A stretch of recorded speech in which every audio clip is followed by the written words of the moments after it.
நம்முடைய ஆடுகளுடைய நிலைமையை அறியாமல் நாம் ஊழியம் செய்து அந்த ஊழியம் எந்த விதத்திலும் பிரயோஜனப்படாது. பிழைச்சிட்டு நம்முடைய பிழைப்பே விசுவாசி இல்லைன்னா நமக்கு ஊழியம் இல்லை, நம்முடைய பிழைப்பு இல்லை. ஆனால் அவங்களுடைய குறைகளை நம்ம ஆராய்ஞ்சுக்கிட்டே இருப்போம், அவங்கள திட்டிக்கிட்டே இருப்போம், அவங்கள மனம் திரும்ப பிரசங்கம் பண்ணிகிட்டே இருப்போம். ஆனால் நம்ம திரும்புறமான்னு உள்ளது இல்லை. பிரசங்கிக்கிற நாம் விசுவாசிகளை குற்றப்படுத்தி பிரசங்கம் பண்ணி நாம் பழக்கப்படுத்திட்டோம். மற்றவர்களை குற்றப்படுத்தி குற்ற உணர்வை தூண்டுறோம்.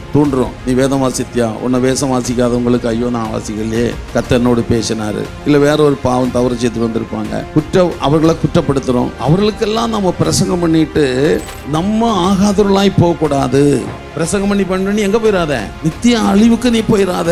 அப்போ எவ்வளவு ஜாக்கிரதையா நம்ம பிரசங்கம் பண்ணணும். இன்றைக்கு செய்தியின் தலைப்பு ஊழியனே உன்னை அறிந்து கொள். அதுக்கு முகவரியாக ஒரு காரியத்தை சொல்லி செய்தி நான் போகிறேன். நீதிமொழிகளின் புஸ்தகம் 27ஆம் அதிகாரம் 23 27 வசனம் வரையிலும் நீங்கள் வாசியுங்கள். உன் நாடுகளின் நிலைமையை நீ நன்றாய் அறிந்து கொள், உன் மந்தையின் மேல் கவனமாயிரு. நான் அதை குறித்து நான் செய்தி கொடுக்கவில்லை. அதாவது நாம் பைபிள், அதாவது நீதிமொழியில் நம்முடைய ஆடுகளுடைய நிலைமையை அறியாமல் நாம் ஊழியம் செய்து அந்த ஊழியம் எந்த விதத்திலும் பிரயோஜனப்படாது. அதனால் நம்ம சபையின் நிலைமையை அறிந்து ஜெபித்து அதன்படி ஆலோசனை கொடுத்து நாம் ஊழியத்தை செய்யணும். அதான் பாருங்கள், நீங்கள் 25ஆம் வசனத்தில் புல் முளைக்கும், பச்சிலைகள் தோன்றும், மலைப்பூண்டுகள் எதுக்கு? ஆகாரம். எல்லாம் தோன்றி இருக்கு. புல் இருக்குது, பச்சிலைகள் இருக்குது, மலைப்பூண்டுகள் இருக்குது. நம்முடைய வேலை அதை பிடுங்கி கொடுக்கறது. நம்முடைய வேலை என்ன வேலை? பிடுங்கி ஆட்டுக்கு கொடுக்கக்கூடிய வேலை தான் நம்முடைய வேலை. அது ஆட்டுக்கு நிலைமை அறிந்து அந்த சூழ்நிலைக்கு ஏற்றபடி நாம் அதை செய்யணும்னு சொல்கிறார். ஏன்னா அந்த 26ஆம் வசனத்தில் ஆட்டுக்குட்டிகள் உனக்கு வஸ்திரத்தையும் கடாக்கள் வயிறு வாங்கத்தக்கதாக கிரயத்தையும் கொடுக்கும் இல்லையா? நம்முடைய விசுவாசிகளை வைத்து தான் நம்ம பிழைச்சிக்கிட்டு இருக்கிறோம். அப்படி தானே? விசுவாசிகளை வச்சு தான் பிழைச்சிட்டு நம்முடைய பிழைப்பே விசுவாசி இல்லைன்னா நமக்கு ஊழியம் இல்லை, நம்முடைய பிழைப்பு இல்லை. ஆனால் அவங்களுடைய குறைகளை நம்ம ஆராய்ஞ்சுக்கிட்டே இருப்போம், அவங்கள திட்டிக்கிட்டே இருப்போம், அவங்கள மனம் திரும்ப பிரசங்கம் பண்ணிகிட்டே இருப்போம். ஆனால் நம்ம திரும்புகிறமான்னு உள்ளது இல்லை. பாருங்கள், வெள்ளாட்டுப்பால் ஆகாரத்துக்கும் உன் வீட்டாரின் ஆகாரத்துக்கும் வேலைக்காரிகள் பிழைப்புக்கும், அது நான் ரொம்ப யோசித்து பார்த்தேன். நம்முடைய சபையில் உள்ள வருமானத்தை எடுத்து நம்ம சாப்பிட்றோம், குடும்பம் சாப்பிடுது, வேலைக்காரி சாப்பிட்றாங்க, அவங்க குடும்பம் சாப்பிட்றாங்க, 2 வீலரில் போடுறோம், 3 வீலரில் காரில் போகிறோம், ஃப்ளைட்டில் போகிறோம், எங்கெல்லாமோ நம்ம செய்கிறோம். இது எங்குள்ள பணம்? ஊழியத்தில் உள்ள பணம், ஆடுகளுடைய பணம். ஆனால் அவர் சொல்கிறாரு, உன் ஆடுகள் நிலைமை நன்றாக அறிந்து கொள் என்று சொல்லுகிறார். நன்றாக ஆராய்ஞ்சு பார்ப்போம், அதுக்கு மேலே கவனமாக இருக்க மாட்டோம். அடுத்த பாயிண்ட் சொல்லுது, உன் மந்தையின் மேல் கவனமாயிரு என்று சொல்லுது. அதை நாம் செய்ய மாட்டோம். ஆனால் ஆடுகளை ஆராய்ஞ்சு பார்த்துக்கிட்டே இருப்போம். அந்த ஆடு எங்கே போச்சுது, அந்த ஆடு எங்கே வந்துச்சு, அந்த ஆடு எங்கே போச்சுது, ஆராய்ஞ்சுக்கிட்டே இருப்போம். அதல்ல, நாம் ஆடுகளை ஆராய்ந்து அறிகிறது போல நம்மையும் ஆராய்ந்து நாம் அறிய வேண்டும். அதுதான் அதில் விஷயம். ஏன்னா நாம் எல்லாரும் தேவனுக்கு முன்பாக நிற்கக்கூடியவர்கள், அது மறந்து போகக்கூடாது. நாம் மட்டுமல்ல, நம்முடைய சபையிலே தேவன் நமக்கு கொடுத்த ஆத்துமாக்களும் தேவனுக்கு முன்பாக நிற்க வேண்டும் என்ற சிந்தையிலே நான் நம்முடைய ஊழியத்தை செய்ய வேண்டும். இன்றைக்கு நான் உங்களுக்கு சொல்ல போகிறது என்னன்னு சொன்னால், ஆட்டின் நிலைமையை நாம் அறிந்து கொள்வது மட்டுமல்ல, நமது நிலைமையையும் நாம் அறிந்து கொள்ள வேண்டும். அப்போஸ்தலனாகிய பவுல் சொல்லும்போது, ரோமருக்கு எழுதின நிருபம் 7ஆம் அதிகாரம் 21ஆம் வசனத்தை வாசியுங்கள். நன்மை செய்ய விரும்புகிற என்னிடத்திலே தீமை உண்டென்கிற பிரமாணத்தை காண்கிறேன். அதாவது நான் விரும்பாததை செய்கிற ஒரு பிரமாணத்தை என்னிடத்திலே நான் காண்கிறேன். நான் விரும்பாததை செய்கிற ஒரு பிரமாணம் இடத்துல இருக்கிறது, ஒரு காரியம் இடத்துல இருக்கிறது. அதை நான் காண்கிறேன் என்று சொல்லுகிறார். அப்போ நன்மை செய்கிற குணங்கள் ஏராளம் நமக்குள்ளே இருந்தாலும் ஏதே ஒரு தீமை செய்கிற ஒரு சுபாவம், ஒரு தீமை நமக்குள்ளே மறைந்து கிடக்கிறதை ஆவியானவர் காண்கிறார். நிறைய சுபாவம், நல்ல சுபாவம் நம்மகிட்ட இருக்கு. ஆனால் அங்கே அதில் ஒரு தீங்கு கூட நம்ம இடத்துல இருக்கு. இப்போ தீங்கை தான் நம்ம கண்டுபிடிக்கணும். அது தேவனுக்கு முன்பாக நிற்க தடையாக இருக்கும். தேவன் நம்மோடு பேசுவதற்கு தடையாக இருக்கும். தேவனுடைய பிரசன்னத்தை உணர தடையாக இருக்கும் அந்த தீங்கு. நீங்கள் அதை கொஞ்சம் யோசிக்கணும். அல்லேலூயா. அந்த 23ஆம் வசனத்தில் சொல்லும்போது, என் மனதின் பிரமாணத்திற்கு விரோதமாய் போராடுகிற வேறொரு பிரமாணத்தை என் அவயவங்களில் உண்டாயிருக்கிறதை பாவ பிரமாணத்திற்கு என்ன செய்தது? சிறையாக்கி இருக்கு. எல்லாம் நல்லபடியாக இருக்கு. ஆனால் ஒரு பாவ பிரமாணம் என்னை சிறையாக்கி என்னை அடிமையாக வைத்திருக்கிறது என்று பவுல் சொல்லுகிறார். உடனே நாம் நினைப்போம், பவுல் பெரிய பாவி, அவர் பாவம் செய்திருப்பார், அதனால தான் அந்த வார்த்தையை சொல்லுகிறார் என்று நான் உடனே அந்த தீர்மானத்துக்கு வரக்கூடாது. வேதத்தில் நீங்கள் வாசிக்கும் போது பவுல் சொல்லுகிறார், நான் நியாயப்பிரமாணத்தின்படி குற்றம் சாட்டப்படாதவன். நல்ல கவனிங்க, பவுலை யாரும் என்ன செய்ய முடியாது? குற்றம் சாட்ட முடியாது, சுட்டம் காட்ட முடியாது. பிலிப்பியரில் சொல்லுகிறார். ஆனால் அதே பவுல் தான் சொல்கிறாரு, என்னை அடிமையாக்கி கொண்டிருக்கிற, என்னை சிறைபிடித்து கொண்டிருக்கிற ஒரு தீமை, ஒரு தீங்கு எனக்குள் இருக்கிறதை நான் கண்டுபிடித்தேன் என்று சொல்லுகிறார். அதுதான் கொஞ்சம் கஷ்டம். அதுதான் கஷ்டம், கண்டுபிடிக்கிறது ஏன் கஷ்டம்? புரியுதவங்களுக்கு? நமக்குள்ள ஏதாவது ஒரு தீமை, ஏதாவது ஒரு சுபாவம் மறைந்திருக்கிறதா? அது நீங்கள் சிந்திக்கணும். ஏதாவது ஒன்று இருக்கும், நமக்கு தெரியாமல் இருக்கலாம். பாருங்கள், நாம் நன்மை செய்ய விரும்புகிற நல்ல குணங்கள் நம்மிடத்தில் உண்டு. அதே நேரத்தில் தீமை செய்கிற குணங்களும் என்னிடத்தில் உண்டு என்பதை நான் கண்டுபிடித்தேன் என்று பவுல் சொல்லுகிறார். நமக்குள்ளே இருக்கிற இந்த தீய சுபாவம், பவுல் அதை ஒத்துக்கொள்ளுகிறார். அது என்ன சுபாவம்னு அவர் சொல்லலை, என்கிட்ட என்ன இருக்குன்னு அவர் அது சொல்லலை. ஆனால் அவர்கிட்ட ஒரு குறை காணப்படுகிறது. அதை கண்டுபிடிச்சிட்டேன் என்று அதை அவர் சொல்லுகிறார். காண்கிறேன் என்று சொன்னால் நான் கண்டுபிடித்தேன், நான் அறிந்து கொண்டேன் என்று சொல்லுகிறார். அந்த 20ஆம் வசனத்தை வாசிங்க. நான் விரும்பாததை செய்தால் நான் அல்ல, எனக்குள்ளே வாசமாயிருக்க பாவமே அப்படி செய்கிறது. அதனால நான் விரும்பாததை செய்கிறேன் என்று அவர் சொல்லலை.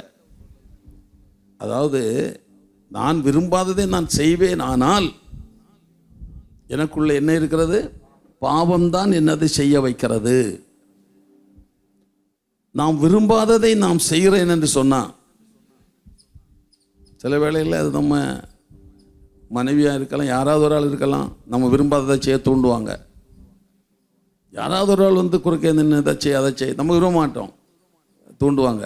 அருமையான கர்த்தருடைய பிள்ளைகளே, பிரசங்கிக்கிற நாம் நமக்கு தேவனால் கொடுக்கப்பட்ட ஆற்றின் மேல் குற்றம் சுமத்தி பழக்கப்பட்டுட்டோம். ஒவ்வொரு ஞாயிற்றுக்கிழமையும் பிரசமனத்தில் ஆடை விசுவாசிகளை குற்றப்படுத்தி பிரசங்கம் பண்ணி நாம் பழக்கப்படுத்திட்டோம். பல ஆண்டுகளுக்கு முன்பு ஒரு கன்வென்ஷனுக்கு நான் அழைக்கப்பட்டேன். கோயம்புத்தூருக்கு போனேன். என்னோடு கூட வேறொரு ஊழியக்காரன் அழைக்கப்பட்டிருக்கிறார். 2 பேரும் போனோம். அப்போது பகல் கூட்டத்தில் சுத்திகரிப்பின் கூட்டம். அவர் பேசுகிறார், பயங்கரமாக பேசுகிறார், தார்மாராக பேசுகிறார், பெண்களை வைத்து அப்படி இப்படின்னு இஷ்டத்து பேசுகிறாரு.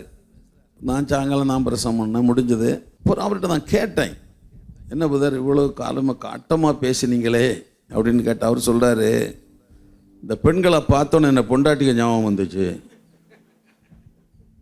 எப்படி இவங்களை இப்படி தான் இருப்பாங்கன்னு விட்டோம் பாஸ்டர் டோஸ். அப்போ நான் யோசித்தேன், பிரதர் இங்கேயோ சரியா அடி வாங்கினே இங்கே வந்திருக்கிறார் போல இருக்கு. அதான் அனுபவம் பேசணும் நான் யோசித்தது தான் பிரதர். ஆச்சரியமாக இருந்தது எனக்கு. அது தவறு இல்லையா பிரதர்னு கேட்டேன். பாஸ்டர் இங்கே எல்லாம் அப்படி தான் இருப்பாங்க பாஸ்டர் அப்படின்னு சொன்னார். பாருங்க, நம்ம பிரசங்கத்தில் விசுவாசியை குற்றப்படுத்தி பழகிட்டோம். இனி நம்ம மாற்ற முடியாது யாரும். நல்லா கவனிங்க, யாரும் மாற்ற முடியாது. அந்த காலத்திலேயே பிரசங்கம் பண்ணி ஏன்னா உட்காரு, எலும்பு, பாடு, பைபிள் தர, பைபிள் படி, ஜெபம் பண்ணு சொல்லி பழக்கிட்டோம். புரியுது உங்களுக்கு? ஒரு முறை என் சபையில் நான் இன்றைக்கு வேதம் வாசித்தீர்களா கை தூக்கணுன்னே. 1 2 கை தூக்கல தூக்குனாங்க. ஜெபம் பண்ணீங்களா கை தூக்கணுன்னாங்க. அதுவும் தூக்குனாங்க. முடிச்சோன்னு ஆண்டவர் கேட்டார், நீங்கள் ஜெபம் பண்ணியான்னு கேட்டார். நாங்கள் ஜெபம் பண்ணல, பைபிளும் படிக்கல. ஏன்டா நான் ஊரில் இருந்து அப்போ தான் வந்து இறங்குறேன். இறங்கி டக்கு டக்குன்னு சுடு தண்ணி வச்சுருந்தாங்க பாஸ்டர்மா.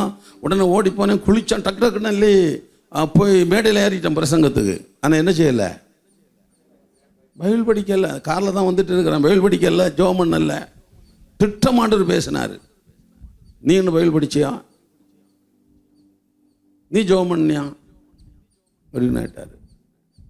நல்லா கவனிங்க, இப்படி ஆண்டவர் நம்மோடு இடைப்படுகிற காரியங்கள் நமக்கு அவசியம்.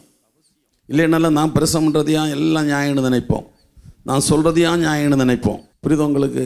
ஆகையினால நம்முடைய வாழ்க்கையில் நாம் பிரசவம் பண்ணுறது போல ஜனங்க இருப்பாங்கன்னு நம்ம நினைக்கக்கூடாது, இருக்க மாட்டாங்க. அதே நேரத்தில் எல்லாமே அவங்கள குற்றப்படுத்தி நம்ம பழகிட்டோம். அதனால நம்முடைய குறைய நம்மால் என்ன செய்ய முடியல, உணர முடியலை. நம்முடைய குறைய நம்மால் உணர முடியலை, நம்ம பழகிட்டோம். ஆடுகளுடைய பாலை சாப்பிட்டு அவங்களையே குற்றம் சொல்லி பழகிட்டோம். இப்போ நம்ம ஒரு வீட்டில் கல்யாணம் எடுப்பாங்க, நல்லா சாப்பிடுவாங்க, கடைசியில் போச்சில் உப்பு இல்லைன்னு நின்று போவாங்க. எப்படி, அது சரியில்லை, இது சரியில்லை, ஏதாவது சொல்லிட்டு போவாங்க. அப்படி நம்ம பழகிட்டோம். விசுவாசிகளை திட்டி பிரசங்கம் பண்ணி அப்படி இப்படி பிரசங்கம் பண்ணிட்டு பழகிட்டோம். விசுவாசியை 10 மணிக்கு சர்ச்சில் இருக்கணும்னு சொல்லுவோம், நம்ம 10 மணிக்கு திருத்தணி அந்த பக்கம் நிற்போம். விசுவாசிட்ட ஃபோன் பண்ணி நான் ஒரு ஊருக்கு போயிட்டேன், ஞாயிற்றுக்கிழமை ஒரு ரியல் எஸ்டேட் வேலை இருந்துச்சு, போயிட்டேன், நீங்கள் ஜெபம் பண்ணி ஆரம்பிங்க, நான் வந்துக்கிட்டே இருக்கிறேன். ஊழியக்காரன் இது பழகிட்டோம். நம்ம இது திருத்த முடியாது, நம்ம என்ன செய்ய முடியாது, திருத்த முடியாது. அதாவது நீங்கள் 1 கொரிந்தியர் 9ஆம் அதிகாரம் 27ஆம் வசனத்தை வாசியுங்கள். 1 கொரிந்தியர் 9:27. மற்றவர்களுக்கு பிரசங்கம் பண்ணுகிற நான் தானே ஆகாதவனாய் போகாதபடிக்கு என் சரீரத்தை ஒடுக்கி. அதான் மற்றவர்களுக்கு பிரசங்கம்னா மற்றவர்களை குற்றப்படுத்தி பிரசங்கித்து அவர்களுக்கு ஒரு உணர்வை உண்டாக்கும், ஒரு எழுப்புதலை உண்டாக்கும், ஒரு உற்சாகத்தை உண்டாக்கும். பாடுவோம், ஆடுவோம், உடனே சபைக்குள்ள என்ன உண்டாகும், ஒரு எழுப்புதல் உண்டாகும், ஒரு உற்சாகம் உண்டாகும். அப்படியெல்லாம் நம்ம செய்வோம். நல்ல கவனிங்க. ஆனால் அவங்களுக்கு பிரசங்கம் பண்ணிட்டு நம்முடைய மற்றவர்களை குற்றப்படுத்தி குற்ற உணர்வை தூண்டுறோம். நீ வேதம் வாசித்தியா, உன்னை வேஷம் வாசிக்காதவங்களுக்கு ஐயோ நான் வாசிக்கலையே, கர்த்தர் பேசினார். இல்லை வேற ஒரு பாவம் தவறு செய்துட்டு வந்திருப்பாங்க, அவர்களை குற்றப்படுத்துகிறோம், அவளை உணர்த்துகிறோம். சில ஆவியானவரே அவருடைய குறைய உணர்த்தலாம். இப்படிப்பட்ட ஆள் இருக்கு நீ சொல்லணும், ஆவியானவரே சொல்லலாம்.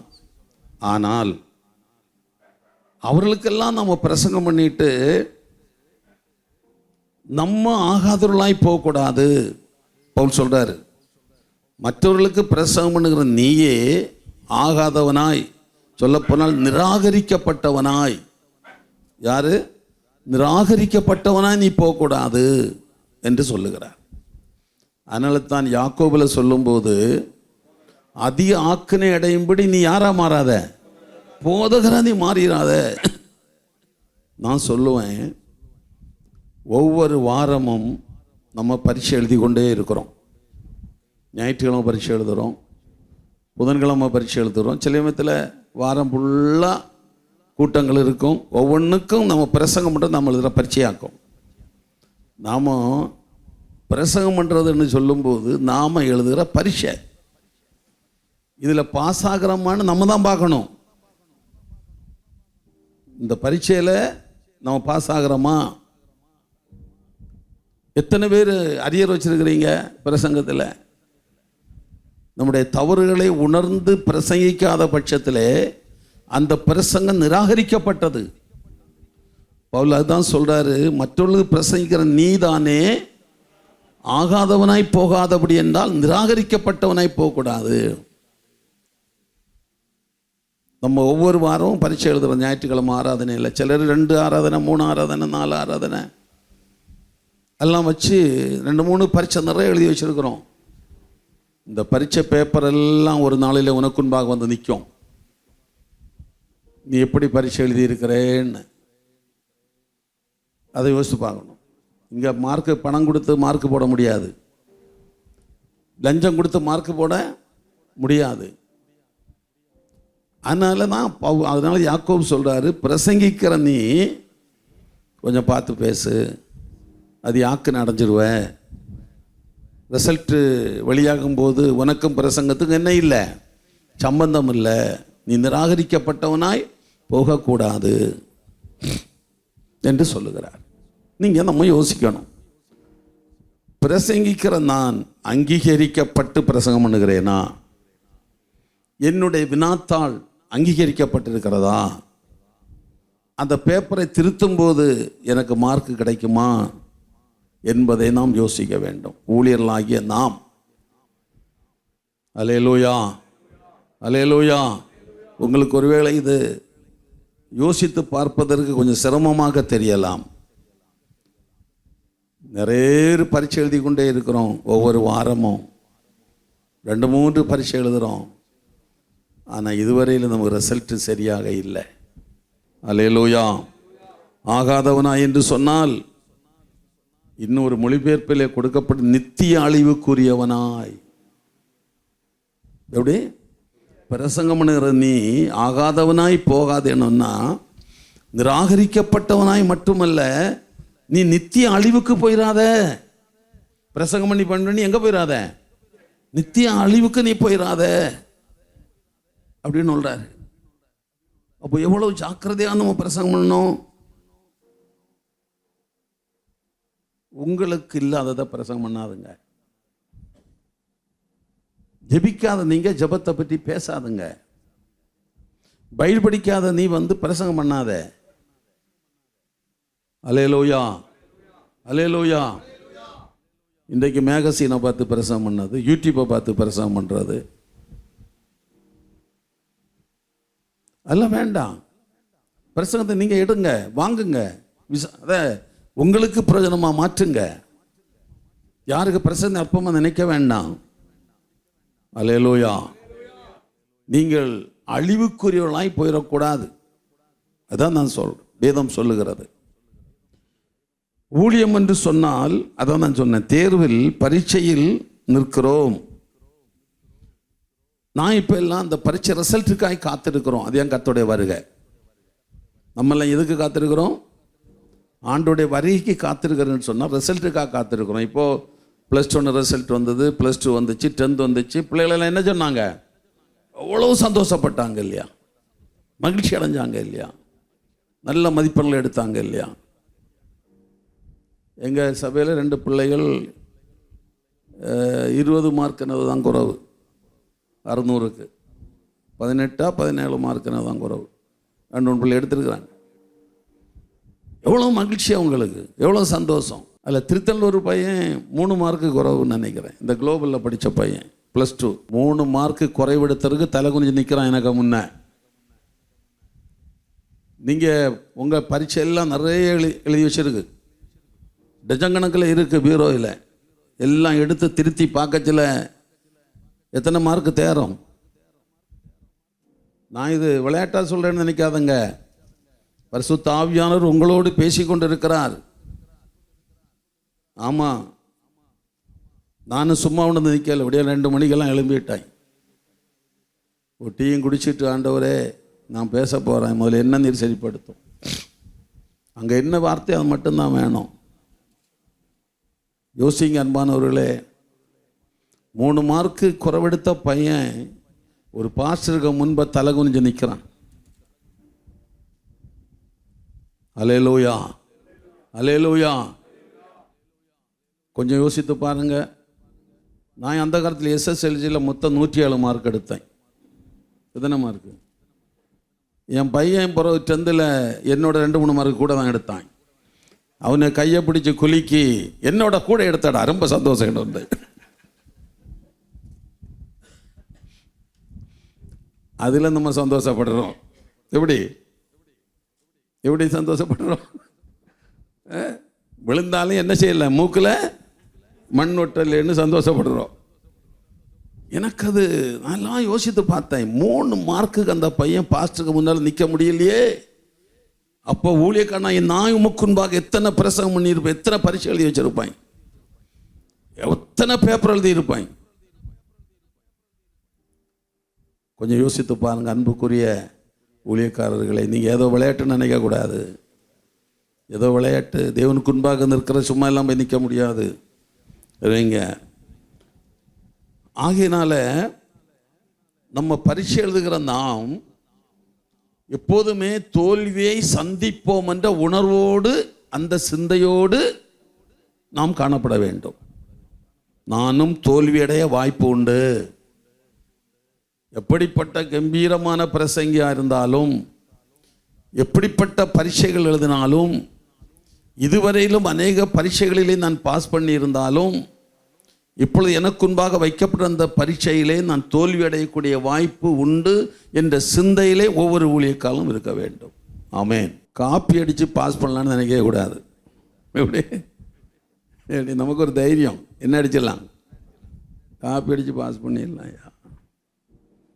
நான் SLC படிக்கிறதில் பரீட்சை எழுத போகிறேன். வாத்தியார் டீச்சர் அம்மா, அது என்கிட்ட ரொம்ப அன்பாக இருக்கும். அப்பா நான் புஸ்தகத்தை கொண்டு தானே அதை பார்த்து எழுதணுன்னாங்க என்கிட்ட. எப்படி புஸ்தகத்தை நான் அசோகன் புளிய மரத்தை நட்டான், ரோடில் எல்லாம் ரோடை விட்டு நான் குளத்தை விட்டு தான் குண்டை விட்டு நான் எழுதிட்டு இருக்கிறாய். டேய் உன்னை புஸ்தகம் கொண்டு தாரேன்னு நான் சொன்னேன். அது எந்த பேஜில் இருக்குன்னு கேட்டேன்.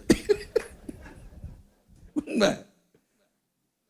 தலையில் ஒரு அடி அடிச்சுக்கிண்டு புஸ்தகத்தை அடிச்சுக்கிண்டு கொண்டு போயிட்டாங்க புஸ்தகத்தை. ஹெட்மாஸ்டர் சொல்லி விட்டுருக்கு, அவனை எப்படியாவது அடுத்த கிளாஸில் தூக்கி விடணும், ஆனால் ஏதாவது ஒன்று பண்ணி அவன் என்னை அனுப்புங்கன்னு சொன்னாங்க ஹெட்மாஸ்டர். ஏன்னா இருக்கிறது தான் இங்கே ஆபத்து நமக்கு. எங்கே இருந்தா அதனால சீக்கிரம் போயிடட்டு. அந்த டீச்சர் அம்மா கொண்டு புஸ்தகத்தை தருது. எனக்கு அந்த கேள்விக்கு எந்த பக்கம் இருக்குன்னு தெரியாது எனக்கு. பிறகு தலையில் ஒரு அடி அடிச்சுன்னு கொண்டு போயிட்டாங்க. அப்படிப்பட்ட இன்னைக்கு நான் புஸ்தகம் எழுதி தேவனுடைய சமூகத்தில் நிற்கணும். நான் கர்த்தருடைய அழைப்பு அல்லவா? அல்லேலூயா, அல்லேலூயா. யோசித்து பாருங்க, யோசித்து பாருங்க. ஆகையினால நமக்கும் ஒரு தோல்வி உண்டு, நானும் தோல்வி அடையக்கூடிய வாய்ப்பு உண்டு என்ற சிந்தையிலே ஒவ்வொருவரும் அடி எடுத்து வைக்கணும். ஆமென். எல்லாத்திலையும் ஜெயம் பெற்றிருக்கலாம். தாவீது எல்லாத்திலையும் ஜெயித்தார். கோலியாத்தை ஜெயித்துட்டாரு, கரடியை ஜெயித்துட்டாரு, வேற என்ன சிங்கத்தை ஜெயித்துட்டாரு. ஆனால் கண்ணில் இருக்கிற இச்சை அவனால் என்ன செய்ய முடியல, ஜெயிக்கவே முடியலைங்க. அல்லேலூயா, அல்லேலூயா. சங்கீதத்தில் அவர் சொல்லுவார், நான் செய்ததை நினைச்சு விசாரப்படுகிறேன்னு சொல்லுவார். யூடியூப்ல உட்காந்து அதை குறித்து நான் பிரசங்கம் பண்ணியிருக்கிறேன். விசாரப்பட்டு கொண்டே இருக்கிறேன் சொல்றார். அப்போது நம்முடைய ஜீவியத்தில் சில காரியங்கள் வெளியரங்கமாய் நமக்கு வரும் சோதனை, சிலது மறைமுகமாக வரும். நீங்கள் சங்கீத புஸ்தகம் 19ஆம் சங்கீதம் 12ஆம் வசனத்தில் தாவீது செபிக்கிறார், மறைவான குற்றங்களுக்கு என்னை விலக்கி காத்துக்கொள்ளும். அல்லேலூயா. மறைவான குற்றங்கள் என்னை விலக்கி காத்துக்கொள்ளும். அதாவது அவர் என்ன சொல்றார், அதற்கு தன் பிழைகளை உணர்கிறவன் யார்? மறைவான குற்றங்களுக்கு. ஆமாம், பிழையாக என்ன தன்னுடைய தப்பை உணர்கிறவன் யார்? அதற்கு நாம் இடம் கொடுக்கவில்லை. நம்முடைய தவறுகளை உணர்வதற்கு நமக்கு எங்கே இல்லை? நேரம் இல்லை. காரணம் ஓயாத ஊழியம். அதை எங்கள் பாஸ்டர் ஜி சுந்தரையா சொல்லுவாங்க ஊழியர் கூட்டத்தில், நீ ஜெபிக்க முடியலையே, நேரம் இல்லை, பைபிள் படிக்க உனக்கு நேரம் இல்லைன்னு எப்போ சொல்றியோ அந்த அளவுக்கு உன் ஊழியம் இருக்குன்னு சொன்னால் அது கர்த்தர் கொடுக்குற ஊழியம் இல்லை. யார் கொடுக்குற ஊழியம்? பிசாசு உனக்கு கொடுக்குற ஊழியம். ஏன்னா நீ ஜெபிக்காத, வேதத்தை வாசிக்காத, உன்னை நீ ஆராய்ந்து பார்க்க விடாத அளவுக்கு உனக்கு நெருக்கம். அதாவது இன்னும் நான் யோசித்தேன், மறக்கப்பட்ட சில காரியங்கள் நம்ம மறந்துருப்போம், ஆனால் அது நியாயத்தீர்ப்பு நாளில் நிற்கும்.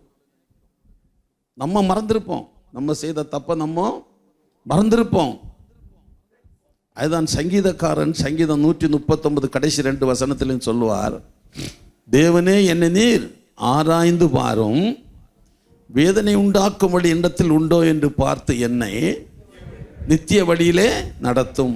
அந்த 1வது வசனத்தில் அவர் சொல்லுவார், கர்த்தாவே என்னை ஆராய்ந்து அறிந்திருக்கிறீர், என்னை ஆராய்ந்து அறிந்திருக்கிறீர். ஏற்கனவே கர்த்தரால் அவர் ஆராயப்பட்டவர், கர்த்தரை ஆராய்ந்து அறிந்திருந்தார், ஆராயப்பட்டவர். நம்ம என்ன பண்ணுவோம்?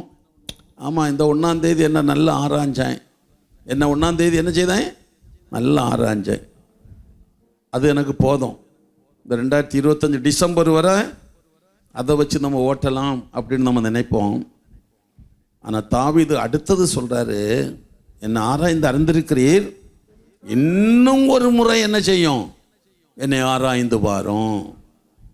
நீர் ஆராய்ந்த பிறகு வேதனை உண்டாக்குகிற காரியங்கள் இடத்துல இருக்குமானால் அதை சரிப்படுத்தும், என்னை இன்னும் ஒரு முறை ஆராய்ந்து பாரும், என் சிந்தையை அறிந்து கொள்ளும் என்று சொல்லுகிறார். அல்லேலூயா. நம்ம எல்லாம் ஒருக்க ஆராய்ஞ்சு பாய்ச்சதிலே திருப்தி அடைவோம். திருப்தி அடைந்து சோமன், ஆண்டவரே என்ன ஆராய்ஞ்சிட்டு இல்லையா, இனி என்ன நினைச்சக்கூடாது, ஆராயவே கூடாதுன்னு நினைப்போம். அவர் சொல்கிறாரு, ஒரு முறை என்னை ஆராய்ந்து அறிந்திருக்கிறீர், என் உட்கார்தலை அறிந்திருக்கிறீர், எல்லாத்தையும் அறிஞ்சிட்டீர். ஆனால் அது போதாது, நான் அதில் திருப்தி அடையலை, இன்னும் என்னை ஒரு முறை கூட ஆராய்ந்து பாரும், வேதனை உண்டாக்கு வழி உண்டோ என்று பாரும். நீர் என்னை ஆராய்ந்தா உம கண்களுக்கு மறைவாக ஒன்றுமே இல்லை என்று அவர் சொல்லுகிறதை நான் பார்க்கிறோம். அன்பானவர்களே, நேரம் ஆயிட்டுன்னு நினைக்கிறேன், ஒரு சில காரியத்தை சொல்லி நான் சீக்கிரம் முடிக்கிறேன்.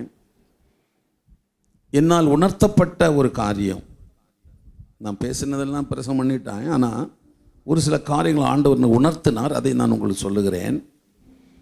மத்தேயு சுவிசேஷம் 5ஆம் அதிகாரம் 22வது வசனத்தை எடுங்கள், வாசியுங்கள். நான் உங்களுக்கு சொல்லுகிறேன், தன் சகோதரனை நியாயமில்லாமல் கோபித்துக் கொள்ளுகிறவன் நியாய தீர்ப்புக்கு ஏதுவாயிருப்பான். தன் சகோதரனை வீணன் என்று சொல்லுகிறவன் ஆலோசனை சங்க தீர்ப்புக்கு ஏதுவாயிருப்பான். அடுத்தது, மூடனே என்று சொல்லுகிறவன், இதை நம்ம இப்போ சிந்திச்சு பார்ப்போமா?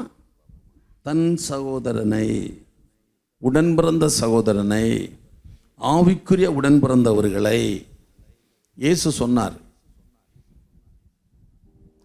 தான் கண்ட சகோதரத்தில் அன்பு கூறாமல் காணாத தேவனிடத்தில் எப்படி அன்பு கூற முடியும்? அத்தனை அவன் சொந்த உடன் பிறந்த சகோதரன், உன் ஆவிக்குரிய உடன் பிறந்த சகோதரர்களே உனக்கு அன்பு கூற முடியவில்லையே, அப்போ காணாத தேவனிடத்தில் எப்படி நீ அன்பு கூறுவாய்? அது ஏன் காணிக்க செலுத்த வந்தவனை காணிக்கு அங்கே வச்சிட்டு நீ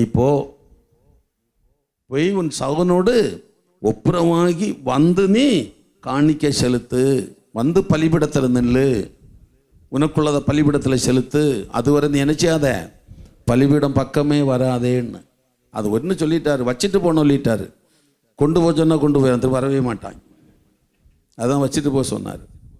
நம்ம ஆளுகள் எப்படா நமக்கு ஒரு வசதி கிடைக்குன்னு பார்க்குறான். அவர் அது ஆண்டவர் ஞானமாக வச்சுட்டு போனோன்னார், அப்புறம் வந்தாகணுமே. புரிதவங்களுக்கு ஒரு நாள் ஒரு பையன் எங்கள் சர்ச்சில் இருந்தான், ஏண்டா பைபிள் கொண்டு வரலையான்னு கேட்டேன். விட்டு ஞாபகம் இல்லை வந்துட்டேன்னு. இப்போ எடுத்துகிட்டு வானோன்னே போனவன் தான். ஒரு மாதமாக இந்த பக்கமே வரல. போனவன் தான். புரியுது உங்களுக்கு? ஒரு அவங்க அப்பா தூக்கி போட்டு உதச்சி கொண்டு வந்து விடுறாரு. நல்ல கவனிங்க, இதுக்கு நான் அர்த்தங்களை சொல்கிறேன் உங்களுக்கு. நியாயமில்லாமல் கோபித்து கொள்ளுகிறவன், அப்போது நியாயம் இருந்தால் கோபித்து கொள்ளலாமா? நியாயம் இருந்தால் கோபித்து கொள்ளலாமா? நான் அதை பிறகு சொல்கிறேன். நியாயமில்லாமல் கோபித்து கொள்ளுகிறவனுக்கு என்னவா? நியாய தீர்ப்பு, கீழ்கோற்று. அது கீழ்கோற்று, நியாய தீர்ப்பு. ரெண்டாவது, வீணனே என்று சொல்லுகிறவன் ஆலோசனை சங்கத்துக்கு எதிராக இருப்பான். அதாவது குற்றஞ்சாட்டப்பட்டவனாக நீதிமன்றத்துக்கு அழைத்து செல்லப்படுவான். நியாயமில்லாமல் கோபித்து கொள்ளுகிறவனுக்குரிய நியாய தீர்ப்பு. குற்றஞ்சாட்டப்பட்டவனாக எங்கே அழைத்து செல்லப்படுவான்? நீதிமன்றத்துக்கு அழைத்து செல்லப்படுவான். அது ரெண்டாவது, அதை விட கடுமையானது என்னன்னா, வீணனே என்று சொல்லுவது சகோதரனை அவமதித்து இழிவுபடுத்துகிற ஒரு செயல். வீணனே, வீணா போனவனே அப்படி நீங்கள் சொல்வீர்களானால் அதுக்கு என்ன கொடுக்கப்பட்டிருக்கிறது? அவனை அவமதித்து அவனை இழிவுபடுத்தி பேசுவதாகும். நம்ம யாரையும் அவமதிக்கவோ இழிவுபடுத்தியோ பேசக்கூடாது. அது சொந்த சகோதரர்களை நம்ம பேசக்கூடாது. அப்படி பேசுகிறவர்கள் உச்ச நீதிமன்றத்திலே நிறுத்தப்படுவார்கள். எதில் நிறுத்தப்படுவார்கள்? ஆமாம், அதான் ஆலோசனை சங்கத்துக்கு முன்னால நிறுத்தப்படுவார்கள். ஆலோசனை சங்க தீர்ப்புக்கு ஏதுவாயிருப்பான். மூன்றாவது என்ன சொல்லப்பட்டது? மூடனே என்று சொல்லுகிறவன், இதுதான் உச்சபட்ச தண்டனை, எரி நரகத்துக்கு ஏதுவாயிருப்பான். யாரை பகைக்கிறவன்? யாரை பகைக்கிறவன்? சகோதரனை பகைக்கிறவன். எங்கள் ஊரில் நான் வளர்ந்த சபையிலெல்லாம் கம்யூனியன் வச்சுருப்பாங்க. 3 மாதத்துக்கு ஒருப்பா சுத்திகரிப்பின் கூட்டம் வச்சு கம்யூனியன் வைப்பாங்க. ஒவ்வொரு விசுவாசியும் எழும்பி, ஒவ்வொரு ஊழியக்காரனும் எழும்பி, நான் இன்றைக்கு இந்த கர்த்தருடைய பந்திக்கு தகுதியாக இருக்கிறேன்னு ஒரு வார்த்தை சொல்லிட்டு உட்காரணும். அவங்க தான் கம்யூனியன் எடுக்க முடியும். ரெண்டாவது, ஏதாவது குறைகள் இருக்குமான்னு அங்கேயே அறிக்கை பண்ணணும். அங்கேயே போய் மன்னிப்பு கேட்கணும். அந்த கூட்டத்திலேயே நான் பார்த்து கொண்டு இருந்திருக்கிறேன். கணவன் மனைவி இடத்துல மன்னிப்பு கேட்டிருக்கிறான். ஊழியக்காரங்க விசுவாசி இடத்துல மன்னிப்பு கேட்டிருக்கிறாங்க. விசுவாசிகள் ஒன்றுக்கொன்று மன்னிப்பு கேட்டிருக்கிறாங்க. அப்படி மன்னிப்பு கேட்டு கர்த்தருடைய பந்தியை எடுத்திருக்கிறாங்க. இன்றைக்கு கர்த்தருடைய பந்தியை கொடுக்கிற நாம் நம் சகோதரனை மன்னிக்க முடிகிறதா? நாம் சகோதரனை மன்னிக்க முடிகிறதா? நம்மோட ஐக்கியமாக இருக்கிற ஊழியர்களை மன்னிக்க முடிகிறதா? நான் சொல்லுகிறேன், இதுவரையில் இந்த வசனத்தை நீங்கள் சர்வசாதாரணமாக நீங்கள் பேசியிருப்பீங்க, பிரசங்கம் பண்ணியிருப்பீங்க. இந்த இடத்தை விட்டு நீ நகரக்கூடாது. இந்த வசனத்தை விட்டு அந்த பக்கம் தான் போகக்கூடாது. மறைபொருளுக்குள் சொல்லுகிறேன், நியாயமில்லாமல் ஒருத்தனை நீ குற்றம் சாட்டுவாயானால் நீ நீதிமன்றத்துக்கு அழைத்து செல்லப்படுகிறவனை போல இருப்பாய். ஒருவனை நீதிமன்றத்துக்கு எப்படி அழைத்து செல்வார்கள்? நீ பார்த்துருக்கா? கையில் விலங்கு போட்டு அழைத்து செல்வாங்க. ரெண்டாவது, வீணனே என்று சொல்வது சகோதரனை அவமதித்து அவனை இழிவுபடுத்துகிற ஒரு செயல். ஆலோசனை சங்கத்திலே நீ நிற்பாய். அதுதான் உச்ச நீதிமன்றம். மூன்றாவது, எரிநரகத்துக்கு ஏதுவாயிருப்பாய். மூடனே என்று நம் சகோதரனை பார்த்து சொல்லும்போது, இன்றைக்கு ஒரு சகோதரங்களுக்குள்ள ஒரு சொத்து பாகம் வைக்க சில விசுவாசிய ஊழியக்காரனோ ஒரு மரத்தை விட்டு கொடுக்க மனம் கிடையாது.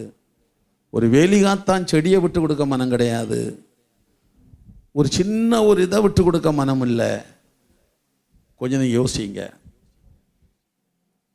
விட்டு கொடுக்கிறவன் கெட்டு போகிறதில்லை, கெட்டு போகிறவன் விட்டு கொடுக்கிறதில்லை. திருத்தணி நான் சர்ச்சு கட்டத்தில் 3 சென்ட் தான் உண்டு. நாங்கள் அளந்து ஃபவுண்டேஷன் போட போகிறோம். அப்போ எங்கள் இதுக்குள்ள 2 அடி உள்ள, 2-3 அடிக்கு உள்ள பின்னால் ஒரு ஏழை குடும்பம் ஒரு ஓலை செட்டு போட்டு பாத்ரூம் கட்டி வச்சுருக்கிறாங்க. நாங்கள் எல்லாம் அளக்க போகிறோம், மேஸ்திரியெல்லாம் வந்தாச்சு. ஒன்று விசுவாசி சொல்கிறாங்க, பாஸ்டர் அதெல்லாம் பிரித்து எடுத்துருவோம் அப்படின்னு சொன்னாங்க. நான் நேரே போனேன், பாத்ரூம் வசதி இல்லையா எங்களுக்கு ஒன்றுமே இல்லை, நீங்கள் பிரித்து எடுத்துக்கிடுங்க ஐயா, அதனால் ஒன்றும் இல்லையா, நாங்கள் ஏதாவது பார்த்துக்கலாம். இல்லைம்மா வேண்டாம், நான் அந்த இடத்த உங்களை விட்டு நான் சர்ச்சு கட்டுறேன் சொல்லி 3 அடி அங்கேருந்து அங்கே வர விட்டு கொடுத்தேன். அதன் பிறகு அந்த ஆலயம் கட்டுவதற்கு அவர்கள் எந்த விதத்திலும் எனக்கு தடையாகவோ அக்கம் பக்கத்தில் தடையாக கூட கிடையாது. ஏன்னா சிமெண்ட் அவங்களுக்கு வீட்டில் விழும், சீட்டு உடஞ்சிருக்கு, எல்லாம் பொறுமையாக சகிச்சாங்க. காரணம் என்னென்னா விட்டு கொடுத்ததுனால. அல்லேலூயா, அல்லேலூயா. சொந்த சகோதரங்களுக்குள்ள விட்டு கொடுக்கல். என்ன உனக்கு பைபிள், என்ன பிரசங்கம், என்ன ஜெபம்? பரிசுத்த ஆவியானவருக்குள்ள இருந்தா கண்ணீரோடு உன்னை ஒப்பு கொடுத்து உடனே தேடி ஓடி போனோம். இடத்துல நான் ரட்சிக்கப்பட்டேங்க, ஆண்டவர் பேசினார், உன் ரட்சிப்பு நிறைவேற நீ மன்னிப்பு ஒப்புரவாகணும்னார். ஒப்புரவாகணும்னார் ஆண்டவர் இடத்துல. அப்போது பாஸ்டர்கிட்ட சொன்னேன், பாஸ்டர் இப்படி ஆகும், ஆண்டவர் பேசுகிறாரு. டேய், ஆண்டவர் பேசுனா கீழ்ப்படியணும்ப்பா. உடனே போய் 200 பேஜ் ஒரு நோட்டை வாங்கினேன். உண்மை சொல்கிறேன், 200 பேருக்கு மேலே எழுதிவிட்டேன். அத்தனை எனக்கு விரோதிகள், சண்டை போட்டவங்க, என் கூட படித்தவங்க, சொந்தம் பந்தம் எல்லாம். ஆனால் எல்லோ பாஸ்டர் தான் ஜோமனி பாஸ்டர் நான் அடித்து போடுவானுவோம். இப்படி மன்னிப்பே நான் பண்ண வேலை அப்படியே பண்ணினேன். அவனோட காத்திருக்கிறானுவோம். என்ன ஒன்று சொன்னார், நான் ஜோமனி அனுப்பினேன். ஜோமனி அவர் சைக்கிளையும் கொடுத்து அனுப்பினார். 3-4 பேர் மட்டும் வீட்டை பிடிச்சி வெளியே தள்ளினாங்க. இங்கேருந்து அது ஒரு நம்ம சொந்தக்காரங்க தான், வீட்டு வாசப்படி வைக்காதடா அப்படின்னு கழுத்தை பிடிச்சி வெளியே தள்ளிட்டாங்க. சரி மாமா அப்படின்னு நான் வந்துட்டேன். மாறி பேசவே இல்லை. எல்லோரும் கட்டி பிடிச்சி அழுதாங்க. என்னை ரொம்ப ஆற தழுவி கண்ணீருட்டு அழுதாங்கப்பா. உன்னை ரட்சிப்புக்காக நாங்கள் ஜெபம் பண்ணோம், நாங்கள் அன்னைக்கே உன்னுடைய தவறெல்லாம் நாங்கள் மறந்துட்டோம், அதனால் நீ ஒன்றும் நினைக்காத அப்படின்னு சொன்னார். உண்மையான ரட்சிப்பு அதுதாங்க. நீங்கள் பெற்றுக்கொண்ட ரட்சிப்பு 2 தெசலோனிக்கேயர் 2:14 வாசிக்கும் போது அநேகருக்கு அது தெரியல. பெற்றுக்கொண்ட ரட்சிப்புக்கு மகிமை தெரியல. படிங்க, 2 தெசலோனிக்கேயர் 2:14 படிங்க. நம்முடைய கர்த்தராகிய இயேசு கிறிஸ்துவின் மகிமையை அடையும் பொருட்டாக எங்கள் சுவிசேஷத்தினாலே அந்த ரட்சிப்புக்கென்று அவர் உங்களை அழைத்தார். அல்லேலூயா. நீங்கள் பெற்றுக்கொண்ட ரட்சிப்பு உங்களை கர்த்தராகிய இயேசு கிறிஸ்து வரும்போது அது மகிமை அடைய செய்ய வேண்டும். அப்போ இப்போ நீங்கள் யோசிக்கணும், என்னுடைய ரட்சிப்பு இயேசு வரும்போது அது மகிமை அடைய செய்யுமா? கசப்பு இருந்தால் வேலைக்கு ஆகாது, வைராக்கியம் வேலைக்கு ஆகாது, பரிசுத்தம் இல்லாத மகிமை அடைய முடியாது. கொஞ்சம் யோசித்து பாருங்க. ஆகையினால உங்கள் சகோதரனை மூடனே, அறிவினனே, வேற என்ன இல்லைன்னா என்ன செய்யக்கூடாதான்? ஆமாம், மூடன் என்ற சொல் மதியற்றவன் என்ற சொல்லுக்கு கூடுதலாகும். மூடன் என்று சொல்லுவோமானால் அந்த மனிதன் சாக வேண்டும் என்று அர்த்தமா? நீ ஏன் உயிரோட இருக்கிற? சாவு. ஏன் உயிரோட இருக்கிற? சாகு. யாராவது சொல்லியிருக்கிறீங்களா? ஊழியக்காரன்டா கேட்குறோம், மனைவியை பார்த்து சொன்னியா ஏம்மா உயிரோட சாகணும்னியா? நீ புருஷன் சொன்னியா? புருஷனே மனைவியை பார்த்து சொன்னியா நீ ஏன் உயிரோட சாவுன்னு சொன்னியா? நீ மூடனே என்று சொன்னதுக்கு அர்த்தம் என்னவா? ஏன் உயிரோட இருக்கிற? நீ சாகு, நீ சாகுன்னு தான் அர்த்தமா மூடனே என்று சொன்னார். அல்லாவிட்டால் ஆண்டவர் உன்னை சாகடிப்பார். நீ சாவு, இல்லைன்னா உன்னை நினைச்சவர் ஆண்டவர் சாகடிப்பார் என்ற சொல்லி அர்த்தம். தேவனால் நரகத்துக்கு தள்ளப்பட வேண்டும் என்று நாம் தேவனிடத்தில் விண்ணப்பம் பண்ணுறோமா? அப்படிப்பட்டவங்களை ஆண்டவரே இவனை எங்கே தள்ளும்? நரகத்தில் தள்ளேன்னு நம்ம ஜெபம் பண்ணுறோமா? நரகத்தில் தள்ளேன்னு சகோதரனுக்காக ஜெபம் பண்ணுறோமா? நேரம் ஆகிப்போச்சு, நான் இதோட முடிக்கிறேன். கர்த்தமான பிறகு நம்ம பார்த்துக்கொள்ளலாம். நான் சபையில் ஒரு சம்பவத்தை நான் சொல்லுவேன். ஆண்டவர்கிட்ட கேட்டார், நான் உனக்கு என்ன செய்யணும் நீ சொல்லு, ஆனால் ஒரு நிபந்தனை, உனக்கு 1 செய்தேன்னா உன் விரோதிக்கு 2 செய்வேன். உனக்கு 1 செய்யணும், விரோதிக்கு 2 செய்வோம். இவன் யோசித்தே பார்த்தான். ஆள் ரொம்ப டெக்னிக்கல் ஆள். அவன், ஆண்டவரே என்னுடைய ஒரு கண்ணை எடுத்து போடும் ஆண்டவரேன்னு. என்ன எடுத்து போடும்? ஏன்னா ஒரு கண்ணை எடுத்தாதான் விரோதிக்கு எத்தனை கண்ணும் போகும்? 2 கண்ணு போகும். ஊழியக்காரங்களுக்கு அந்த சிந்தை இருக்கா? அப்படிப்பட்டவங்களா நம்ம? இயேசு கிறிஸ்து எதை செய்தார் அதை நம்ம செய்யணும். பிதாவே இவர்களுக்கு மன்னியும், தாங்கள் செய்கிறது. ஸ்தேவானை ஏன் இயேசுக்கு ஒப்பிட்டு சொல்றாங்க? இயேசு என்ன சொன்னார் அதே காரியத்தை ஸ்தேவான் ஏற்றுக்கொண்டார். ஸ்தேவான் என்ன சொன்னாரு? நல்லா கறீங்க. வானம் திறக்கப்பட்டதை கண்டார். பகை வைராக்கியம் இருந்தால் வானம் திறக்கப்பட காண முடியாது. வானம் திறக்கப்பட்டதை கண்டார். தேவன் சிங்காசனத்தை கண்டார். வலது வருஷத்திலே குமாரனா இயேசு நிற்கிறதை கண்டார். தன் ஆவியை ஒப்பு கொடுத்தார். ஆமென். கல்லெறிஞ்சவங்களை பார்க்கவே இல்லை, கல்லெறிஞ்சவங்களை கோபிக்கல, கல்லெறிஞ்சவங்களை சபிக்கல, அவங்கள அடிக்கல. அந்த நேரத்தில் வானம் திறக்கப்பட்டதை பார்க்கிறார். தேவன் சிங்காசனில் இருக்கிறத பார்க்கிறார். வலது பக்கத்திலே இயேசுவானை எழும்பி நிற்கிறதை அவர் பார்க்கிறார். இங்க கல் விழத்தான் செய்யுது, எல்லாம் செய்யுது. வண்டி ஆண்டவரே கண்களை மூடினார். எல்லாரும் எழுப்பி நிற்போம். இன்றைக்கு பரிசுத்த ஆவியானவர் உங்களோடு பேசினது உண்டானால் வேணுமான ஒரு சாட்சி கூட நீங்கள் சொல்லலாம். ஆண்டவர் என்னோடு பேசினார், என்னை உணர்த்தினார் என்று நீங்கள் சொல்லலாம். இதில் கௌரவம் பார்ப்பதற்கு ஒன்றுமே கிடையாது, உயர்ந்தன் தாழ்ந்தவன் பார்ப்ப ஒன்றுமே கிடையாது. நம்ம எவ்வளோ தூரம் நம்மை தாழ்த்தி தேவ சொந்தத்தில் ஒப்பு கொடுக்குறோமோ அவ்வளோ தூரம் நமக்கு ஒரு ஆசீர்வாதம்.